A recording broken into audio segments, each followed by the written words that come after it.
తెలంగాణలో రేషన్ కార్డుదారులకు గమనిక.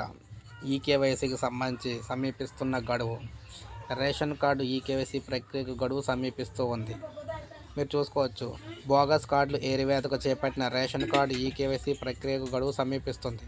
ఈ నెల 31 వరకు గడువు ఉండగా మేడ్చల్, మల్కాజిగిరి జిల్లా మినహా హైదరాబాద్, రంగారెడ్డి జిల్లాలో ప్రక్రియ మందకొడిగా సాగుతుంది.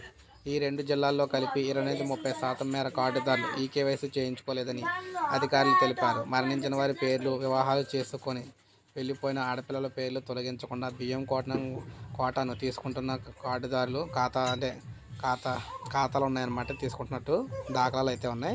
ఈ నేపథ్యంలో గత ఏడాది సెప్టెంబర్లో ప్రభుత్వం ఈ ప్రక్రియను ప్రారంభించింది. లబ్ధిదారుల వివరాలతో పాటు వేలిముద్రలు మరోసారి సేకరిస్తున్నారు. దూర ప్రాంతాల్లో ఉంటున్న వారు అక్కడికి చౌకధరల దుకాణాలకు వెళ్ళి ప్రక్రియ పూర్తి చేసుకునే వెసులుబాటు కల్పిస్తున్నట్లు అధికారులు చెప్పారు. బోగస్ డీలర్లకు కూడా చెక్ అయితే పెట్టబోతున్నారు. ఈకేవైసీతో పాటు బోగస్ రేషన్ డీలర్లకు సంబంధించిన తనిఖీలు కూడా జరుగుతున్నాయి. హైదరాబాద్, రంగారెడ్డి జిల్లాలో పౌర సరఫరా అధికారులు పేర్కొన్నారన్నమాట. రంగారెడ్డి జిల్లాలో ఇద్దరిని అయితే గుర్తించినట్లు కూడా చెప్పారు. సో ఈ విధంగా ఈకేవైసీకి సంబంధించి సమీపిస్తుంది టైము రేషన్ కార్డు వారికి. ఒక లైక్ చేయండి, సబ్స్క్రైబ్ చేసుకోకపోతే మన ఛానల్ సబ్స్క్రైబ్ చేసుకొని